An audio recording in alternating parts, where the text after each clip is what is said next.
Now, again, what I want to do this morning is try to wind this study up that I began some time ago in regard to the Lord's Supper and the particularly the setting for the Lord's Supper. Is there a particular setting specified in Scripture, or are we at liberty to partake of the supper on the first day of the week, basically under any situation? What I've tried to do, the reason for this study is that I know that over the years there has been some misunderstanding in regard to this particular topic. And since it is a command that we partake of the Lord's Supper on the first day of the week, and we are then to do so, obviously, in the way in which the Lord would have us to, then we need to study on this issue and find out what the Bible has to say, that we might observe this memorial feast in a proper manner. And so I know that I mentioned it, and I don't want to give a whole lot of background because I've been through this and looking at the audience here this morning. I think everyone here has been here at various times when I have discussed this topic. So again, I'm not going to go through much review, but I want to focus on a particular area, and then we'll bring the lesson to a close. But again, as I mentioned, as I began this study, that what I'm trying to do is to convey to you what my understanding of the subject is from my own personal study. I have come to a conclusion myself as to what the Bible has to say in regard to this topic.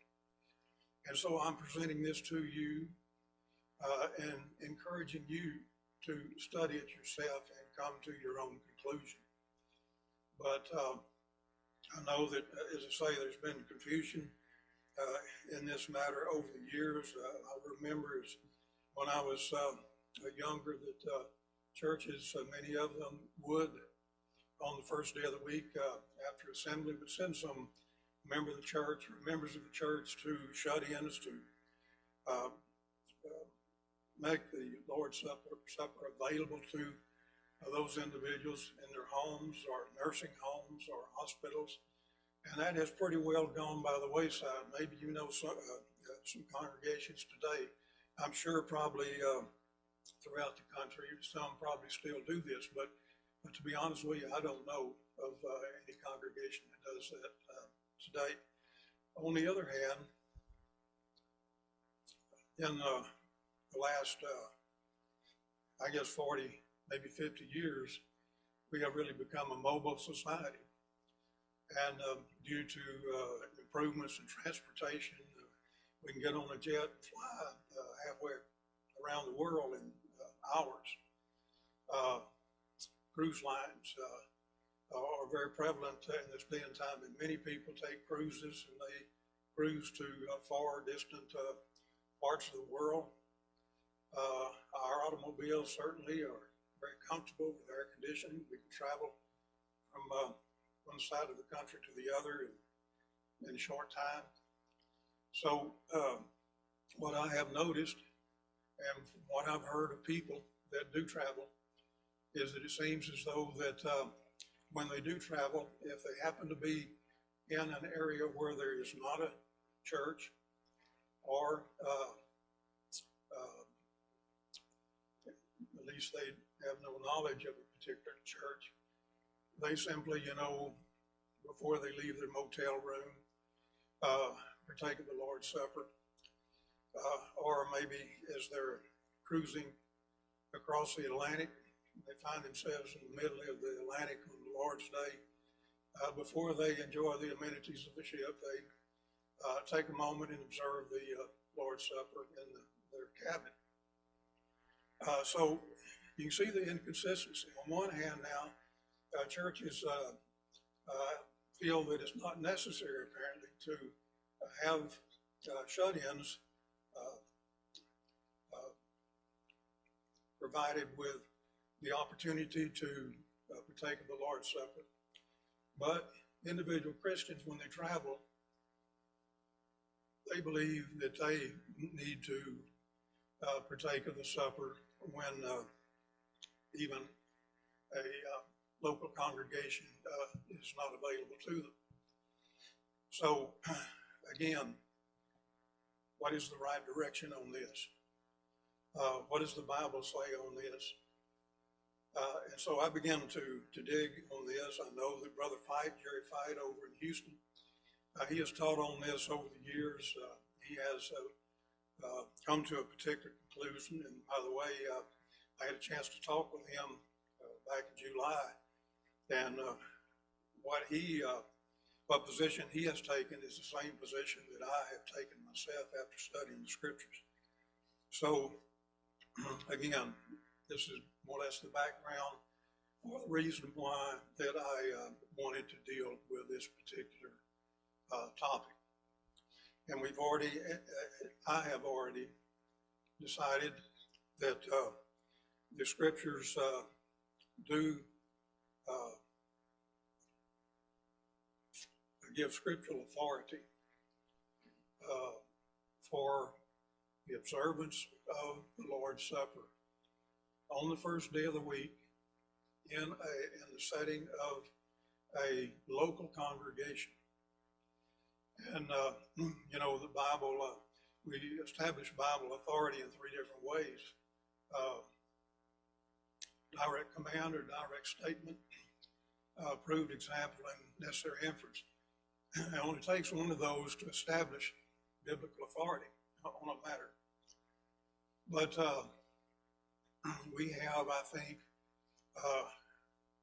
established biblical authority in all three ways for the setting, for the partaking of the Lord's Supper.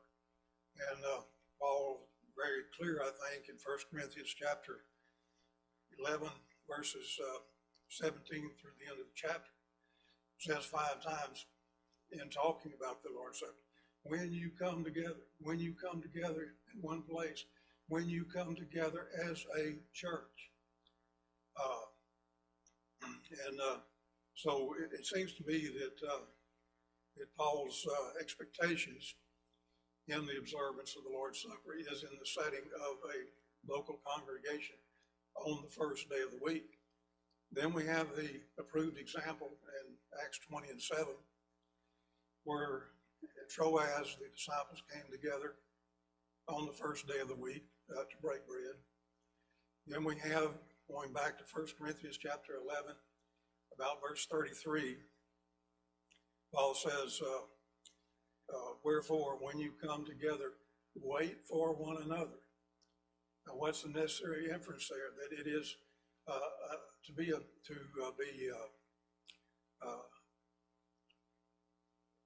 enjoyed within a setting where all the members who need to partake of the Lord's Supper do so together. Now, I won't get into that. I'll let something pass. So anyway, this is, I think we have biblical authority. At least this is my conclusion. You look at it. You come to your conclusion. So we have spent, as I say, 3 or 4 class periods now talking about this and talking about other passages of Scripture dealing with the Lord's Supper. And we know that when the Scriptures deal with a particular topic, that it is consistent, that it does not contradict itself, that God is not a God of confusion.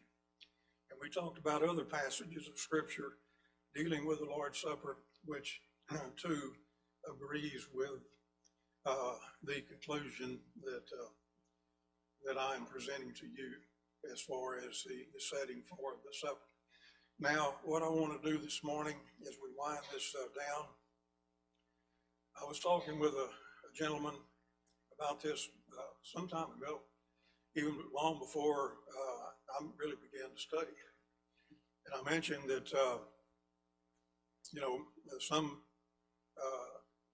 brethren believe that there's a particular setting for the observing of the Lord's Supper, and that is in a local congregation on the first day of the week, gathered to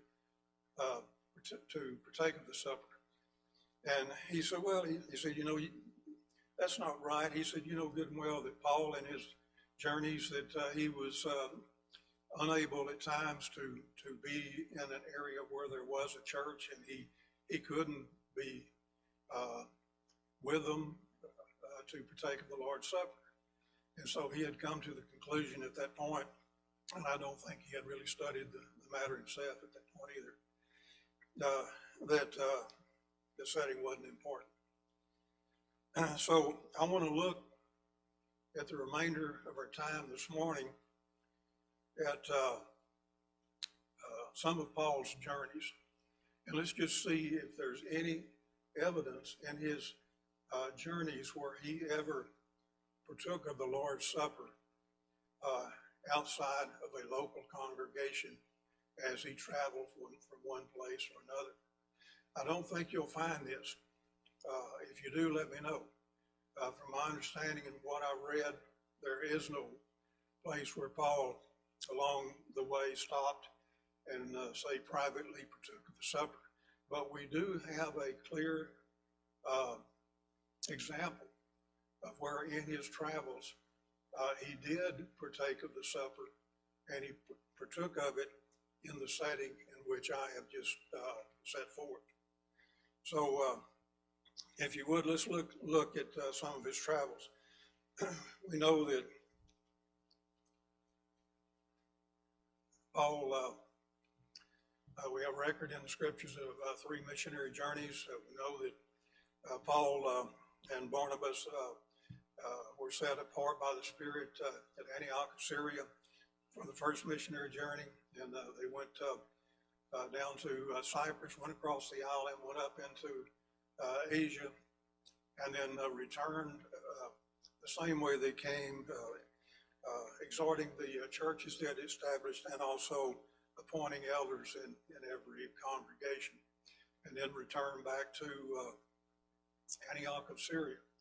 The second missionary journey, we know that Paul and Barnabas had a falling out. Barnabas took John Mark, I believe, with him, and they sailed back down to Cyprus to work down there, and Paul took Titus, took the land route from Antioch of Syria through Cilicia on into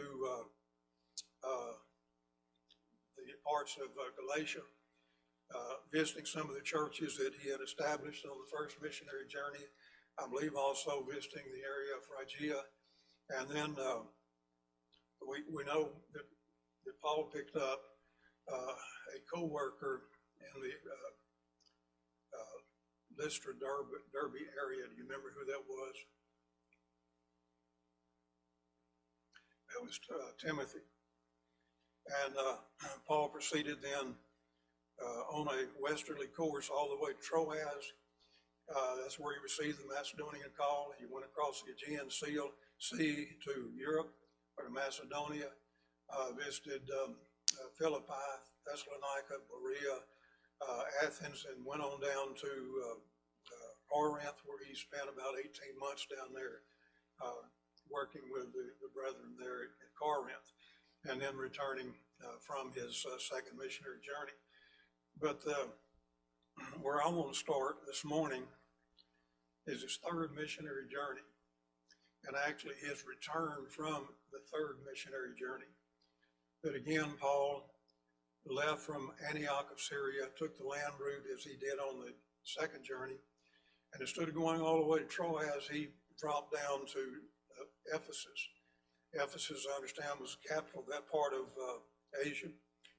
And from what is said, he spent more time in Ephesus than any other place that we have record of in his missionary journeys. I think he spent something like 3 years there in Ephesus.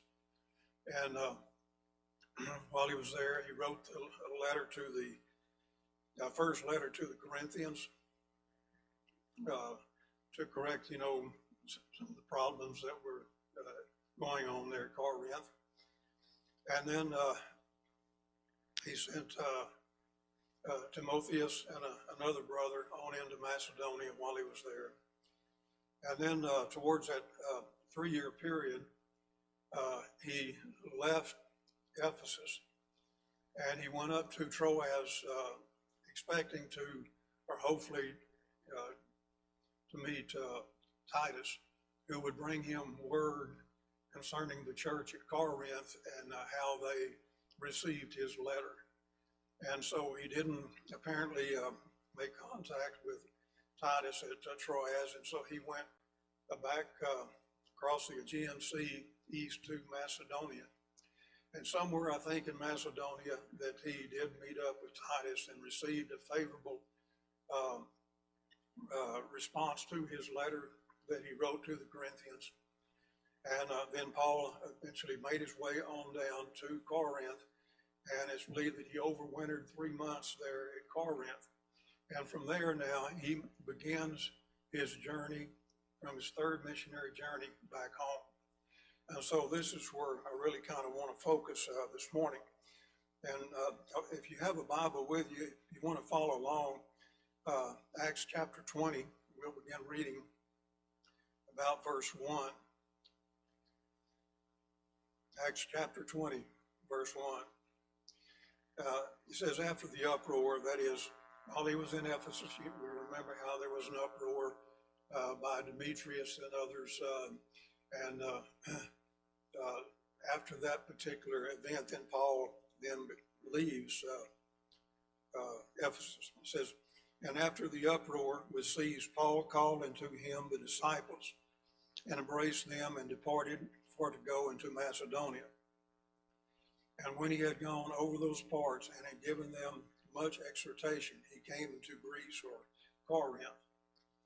And there abode 3 months. And when the Jews laid wait for him, as he was about to sail into Syria, he purposed to return through Macedonia. And there accompanied him into Asia, Sopater of Berea, and of the Thessalonians, Aristarchus and Secundus, and Gaius of Derbe, Timothy, and of Asia, Tychicus and Trophimus. These going before tarried for us at Troas. So I want to stop here just a moment now. Paul's intent now when he left Corinth was to go to the seaport of Corinth, which would have been Greer, I believe, and which was only about 10 miles or so, and take a boat then to return from his third missionary journey. But there was a plot against Paul's life, so apparently some were going to lay in wait for Paul on the way to Greer. So he decided then to take the land route back through Macedonia and then to meet these other individuals who were to go by boat and wait for him at Troas. This is kind of important, so I wanted to bring this out. Notice these men were apparently the messengers for the churches to carry their support to the brethren in Jerusalem. And if I counted correctly, there were 7 of them. And Paul was traveling with these individuals. But because of that plot, he encouraged them to go ahead and take boat or ship and then go to Troas and wait for him there while he took the land route and went up through Macedonia and then crossed the Aegean Sea to Troas. So let's continue reading. These, verse 5, these going before tarry for us at Troas. Now Paul now has made his way on up through Macedonia, and he has come to Philippi, and he is about to leave Philippi and travel to Neapolis, which is the seaport for Philippi, and then cross the Aegean Sea there to Troas. Verse 6, And we sailed away from Philippi after the days of unleavened bread. And notice he changes the pronoun here. We sailed away. Who had been at Philippi for several years now, working with the brethren there?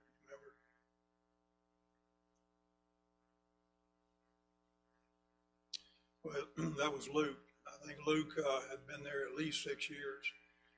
And so now, apparently Luke is leaving Philippi and going with Paul as he leaves and makes his way on to Troas.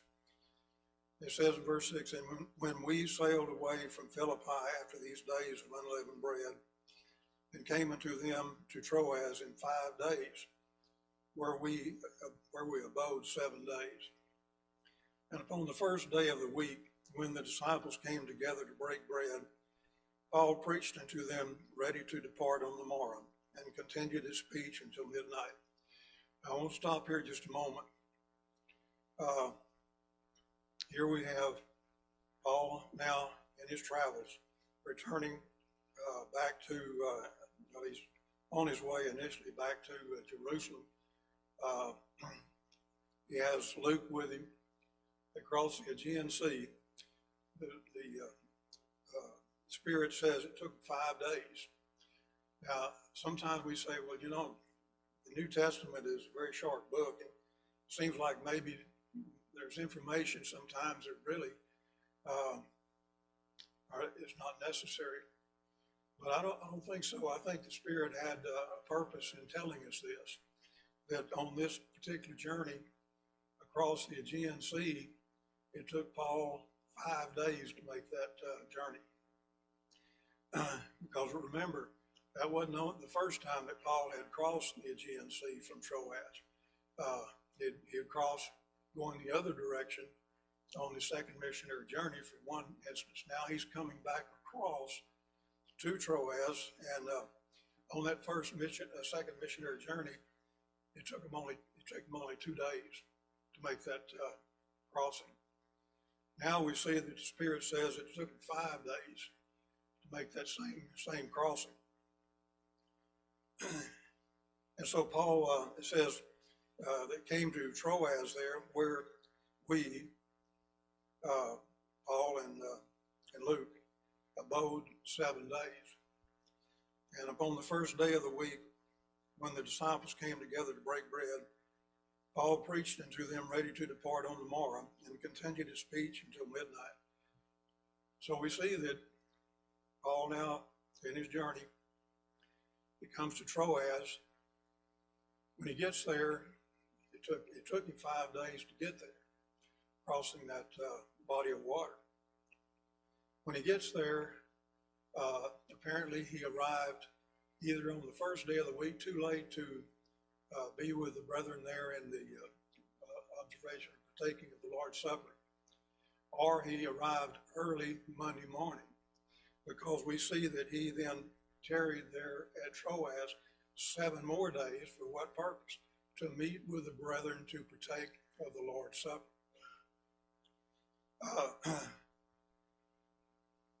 You might say, well then, if it was that important for Paul to partake of the Lord's Supper on the first day of the week with a congregation, a local congregation, why did he not make it in time when he arrived? Well, it was apparently, from what we read here and what the Spirit gives us, he made every effort, it seems to me, to make it in time to meet with the brethren there at Troas, because it took him 5 days this time. But Paul had made that crossing before. It only took him 2 days.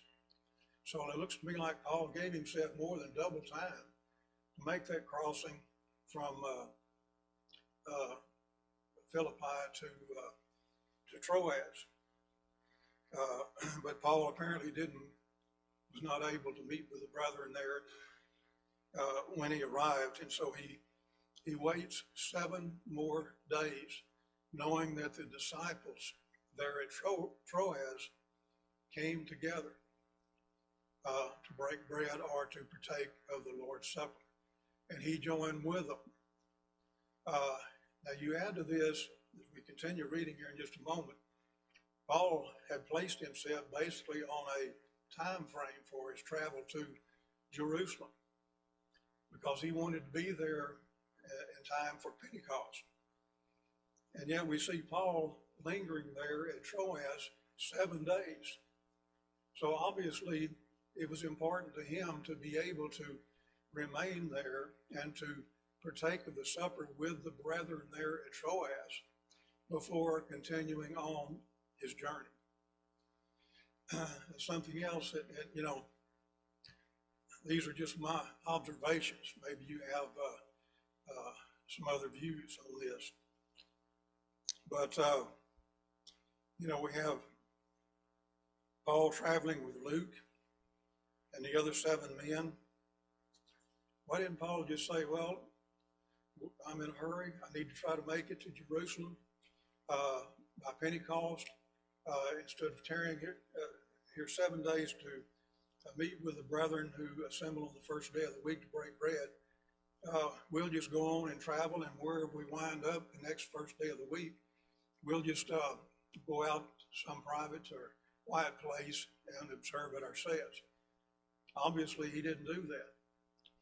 Obviously, he taught, as we've already discussed, the setting for the supper is within a local congregation on the first day of the week. And it seems as though Paul understood that, of course, and was intent on trying to meet with the brethren there, the congregation at Troas. 7 days he waited so that he could be with them and partake of the Lord's Supper. So here we have, in Paul's travels, a clear example of how he, when he partook of the Lord's Supper on that occasion, that it was, again, within the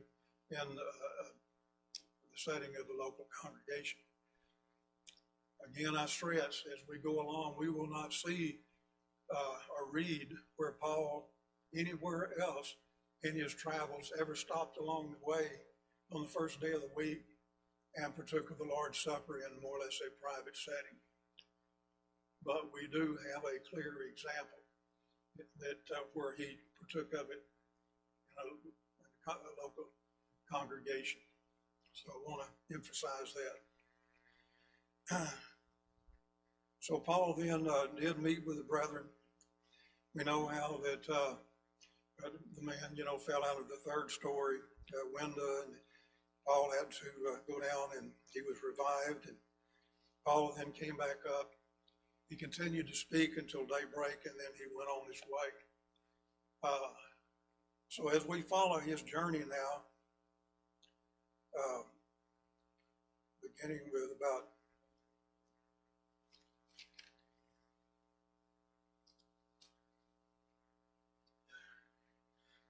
verse 13. Now Paul continues now on his journey. And it says, and we went before to ship, and I'm reading from the King James Version. It's kind of confusing. If you're reading another version, it's probably clearer. But, and we went before to ship and sailed into Assos, there intending to take in Paul, for so had he appointed, minding himself to go afoot. So when Paul and his party leaves Troas, Luke and the other men that I had mentioned, they board a ship and they sail down to Assos, which I understand is only about 20 miles from Troas. But Paul, even though he had been speaking and preaching all night long, he decided to walk that distance. And again, the Spirit tells us, things about like this. And I guess kind of leaves it for us to maybe wonder why he did decide to walk that distance by himself. And I think, this kind of indicates to me that Paul was a man who didn't make snap decisions, that he planned things.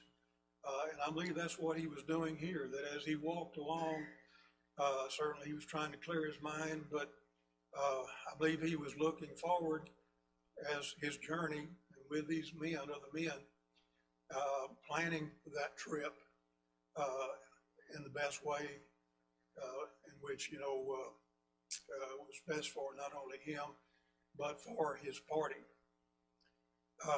Anyway, side note. So the first day after leaving Troas, they sailed down to Azos. And then in verse 14, and when he met with us in Azos, we took him in and came to Mytilene. And we sailed thence and came the next day. So one day now has passed since they left Troas. Verse 15, and when we sailed thence and came the next day over against Chios, and the next day, in the third day, we arrived at Samos and tarried at Trogyllium, and the next day we came to Miletus. So there's 4 days, if my counting is accurate, since they left Troas. This would put them about Thursday. So Paul and his party now have arrived at Miletus. Verse 16, it says, for Paul had determined to sail by Ephesus because he would not spend the time in Asia, for he hasted, if it were possible for him, to be at Jerusalem the day of Pentecost. So here again we see Paul is on working within a time frame in his travel. He's trying to make it to Jerusalem for Pentecost, and he would have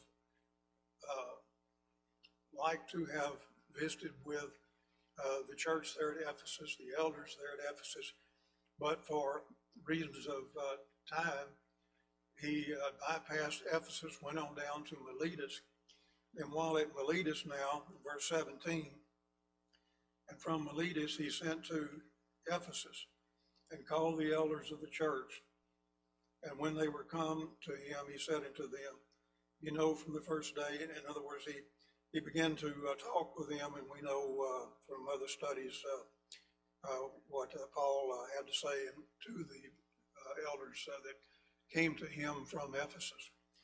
But again, I'm not saying this is black and white, what I'm about to say, but it's my observation. Here we have now Paul at Miletus. It's about Thursday, next week after he leaves Troas. He sends for the elders, of Ephesus, which I believe is about 35, 36 miles. Probably already into Saturday by the time that they get to Ephesus.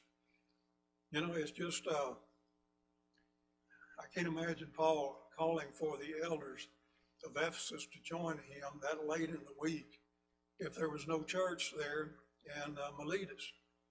But I think there's strong indication that there was a church at Miletus. And the reason I say that is Miletus, of course, was a seaport town. Apparently it was a rather large town or city because either I read or heard while I was preparing or studying this particular topic that the largest amphitheater in Asia was found, I think about 1940 something, in Miletus. So that gives me an indication that Miletus was a pretty sizable community, town.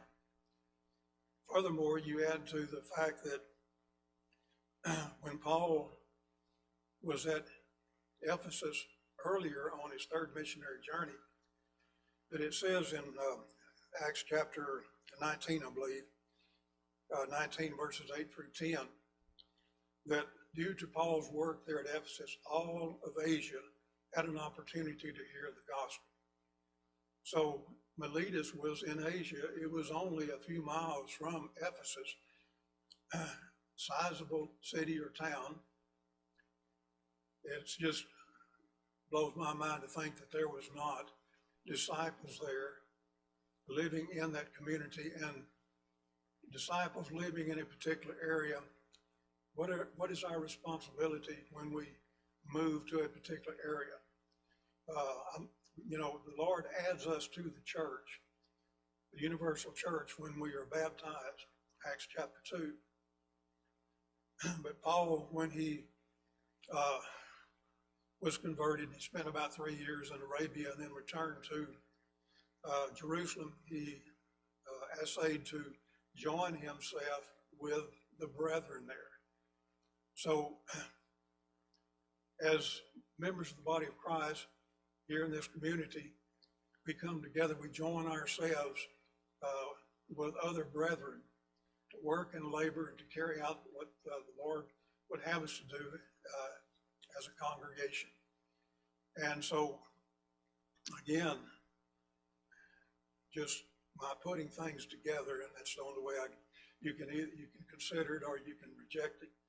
But it would seem highly unusual if there were not disciples in Miletus, the congregation there, the size of that particular community or city,